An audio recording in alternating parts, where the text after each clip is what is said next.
much for being with us today. Joining us now, a person who's in the news today. We have Mr. Doug Boydston on the line with us. Mr. Boydston, thanks for joining us today. You're welcome. I gotta tell you, I'm kind of outraged as I'm reading this news release from the Cotton Campaign. The headline here: Mark Pryor takes advantage of a tornado victim. Now, you are the owner of Mayflower RV. You live in the Mayflower area. Of course, we all over the state, all over the nation, we know about the devastation, the devastating tornadoes, and the extensive damage. Tell us a little bit about how this news event started. I mean, what did the Pryor campaign say to you that got you to agree for them to come on your property in the first place? Well, I was on my way back from northern states, pulling a fifth wheel back for a dealer, and I got a phone call, just like you calling me now, and he says with Mark Pryor campaign and wanted to know if they could come on my lot in Mayflower because they wanted to look at the devastation and possibly see what they could do to help. I said, well, explain to me what your intent is and what you're going to do. And he said that we've noticed on the Mayflower side of the freeway that it's starting to look pretty good. Like there's a lot of cleanup been done, and on your side of the freeway, you kind of look like Lone Ranger over there. You just hadn't had much help in cleanup. And we want to come down and shoot some footage and see what we could possibly do, if there's anything we could do to help you get your place cleaned up. And so, yeah, I told him, sure, that'll be fine. And he told me on the phone, he said, Mark Pryor's going to be there, the mayor of Mayflower will be there, and a few other politicians will be there. And I asked him what time. He said, well, they weren't sure. I didn't have to go if I didn't want to. And I said, well, I'd like to meet Mr. Pryor and thank him for coming by. I said, I'd like for us to be a little more specific on time. And he said, well, in that case, let's say between 12:30 and 1. And I told him that would be fine. And I did not get to go because I was driving through the night just too tired. So I had my family, my wife and my family went. I'd also posted on Facebook and so did my wife on her page. So we were excited that he was coming and excited that we were going to have somebody help because a tenant, I had that Mayflower RV started since 1993. I sold it March of last year, but retained the real estate. Okay. And the renter that I had, when it fell, when the building was destroyed, kind of let me know in no uncertain terms he's doesn't want to come back whether I rebuild or not. So I'm having to rebuild and go back in business myself. So we put on Facebook that any friends that are able to come out and want to be a part, support, since we've got to get it rebuilt and go back in business, go ahead and, do that. Well, on Thursday, when my wife showed up, she showed up before they did. She was there trying to do some cleaning on the lot, but very shortly after they got out of the car, she knew real quick that it had nothing to do with wanting to help us. They didn't go talk to her, didn't ask where I was or if I was there. They took the mayor of Mayflower down on the worst-looking part of my property and started coaching him on what to say in an interview. You start every sentence out with Tom Cotton. And they say, Tom Cotton has not been here, has not called, my office, on and on. And so my wife called and said, Doug, this is not anything to do with what you were explaining yesterday.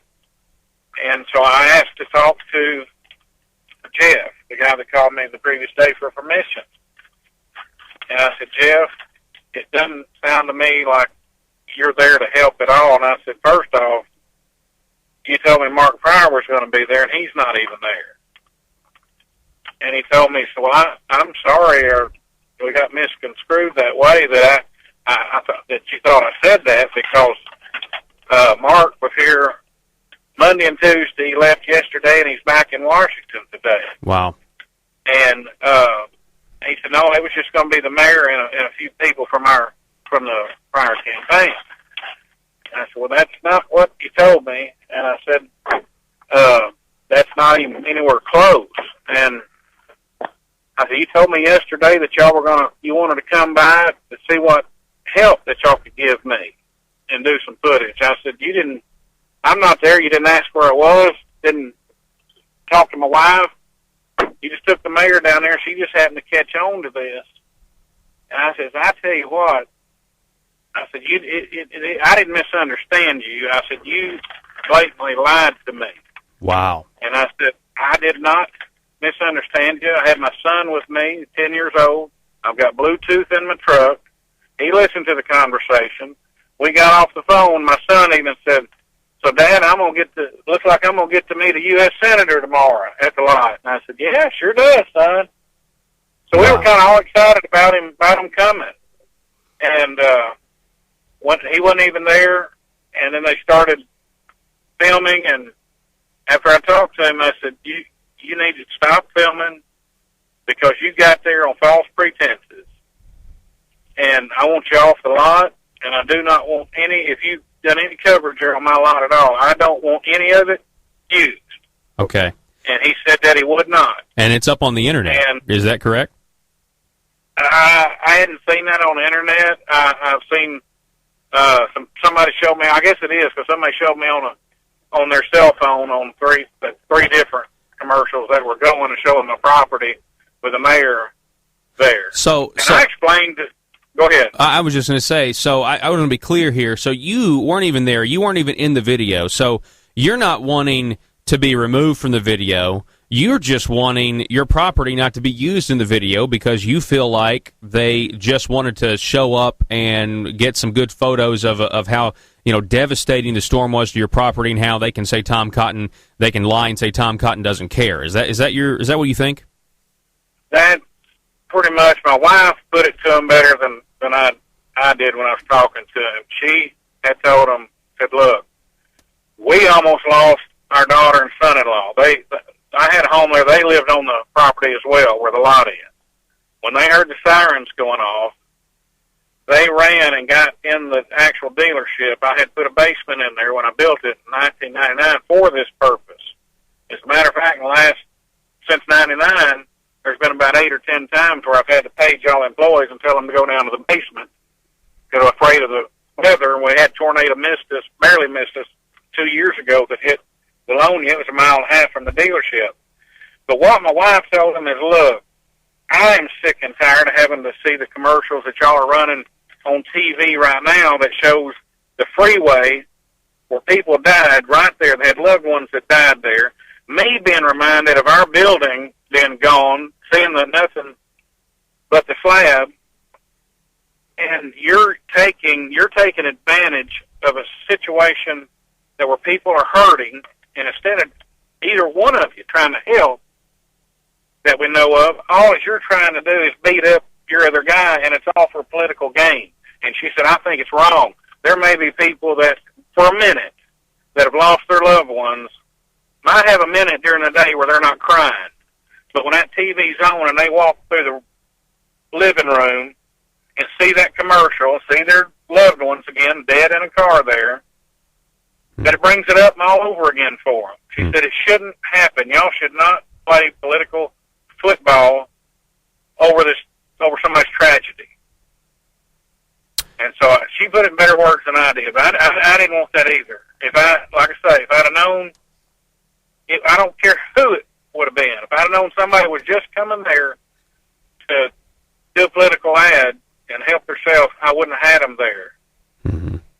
Wow. I'm in a situation where right now I can't cash a check that I got from the insurance company because the guy that was renting it, like I said, he was supposed to keep replacement value. The lease said must keep replacement value on the building and on any and all improvements. Well, come to find out, he's $150,000 light on what the building's going to cost to replace.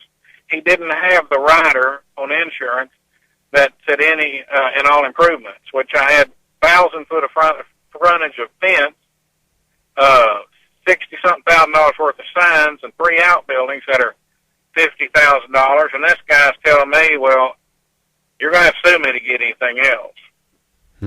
So I'm short about $300,000-$400,000, which I don't have.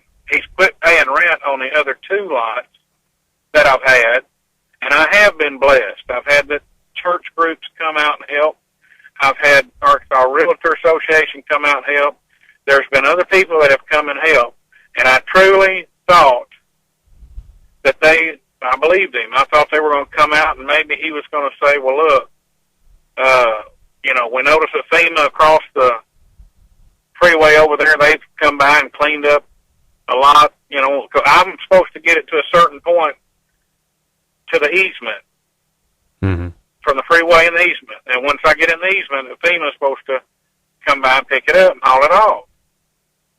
So I thought that's where he was getting at when he called. He was going to try to help me by making some calls to FEMA or Corps of Engineers or maybe some private individuals or charitable organizations to come help, because right now, what I got going on, I don't have our 2 nickels to rub together. I can't even afford to clean the place up myself and get started. I was accepting.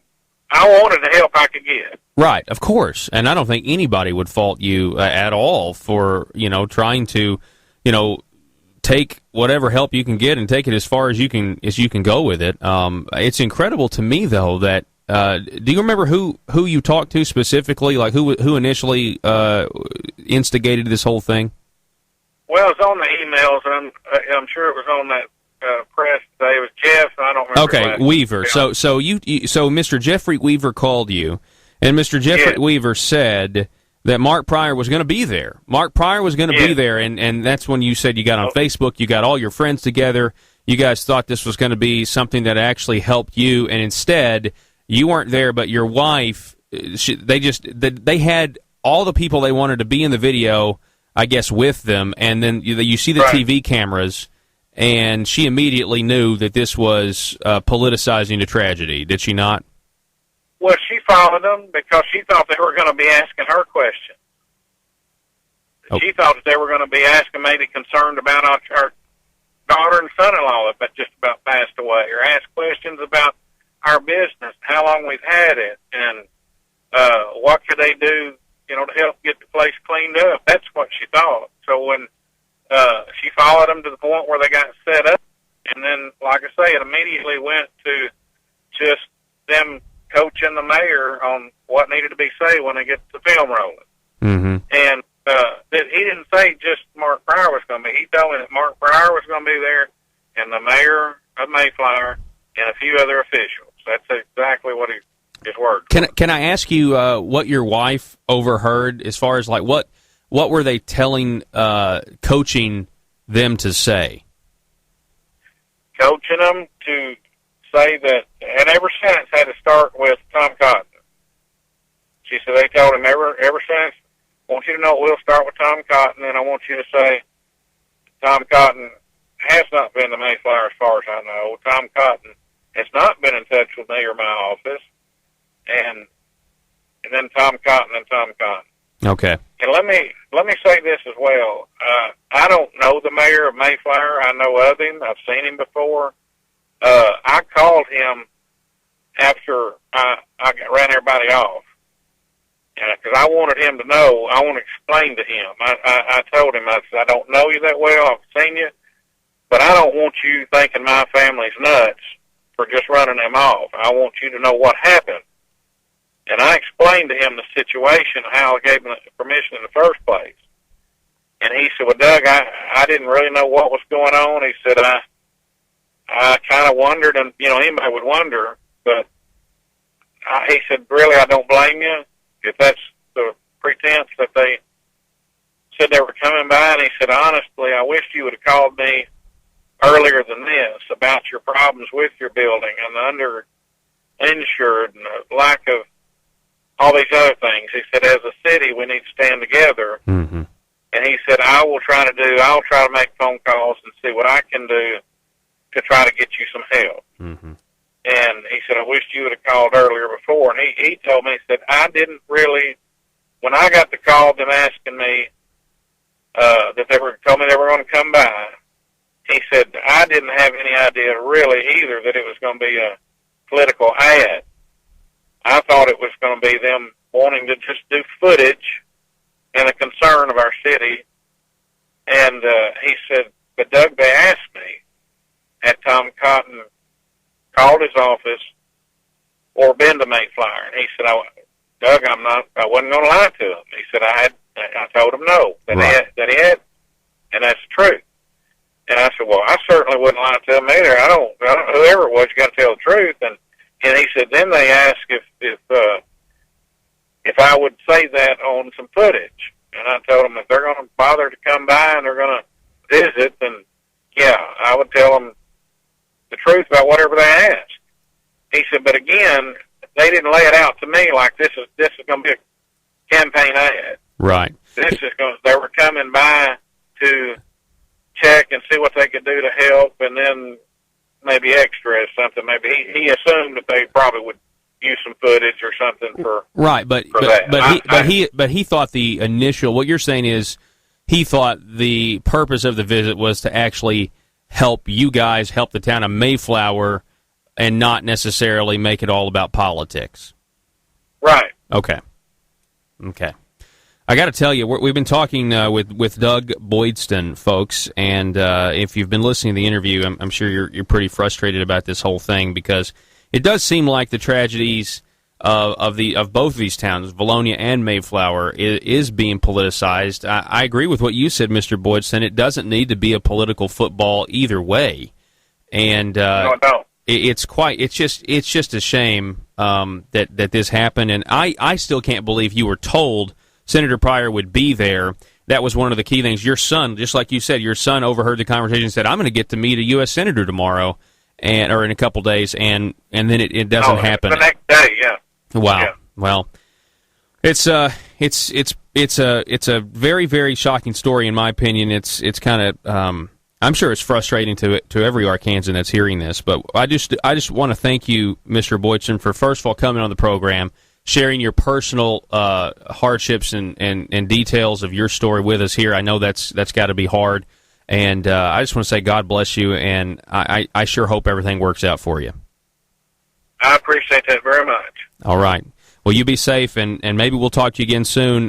Just let us know. Let us know if any new developments happen, because we'd certainly like to stay on top of this story. Okay, I certainly will. Thank you for the call. Thank you, folks. All right, bye-bye. We got to go to break. We'll be back in just a minute.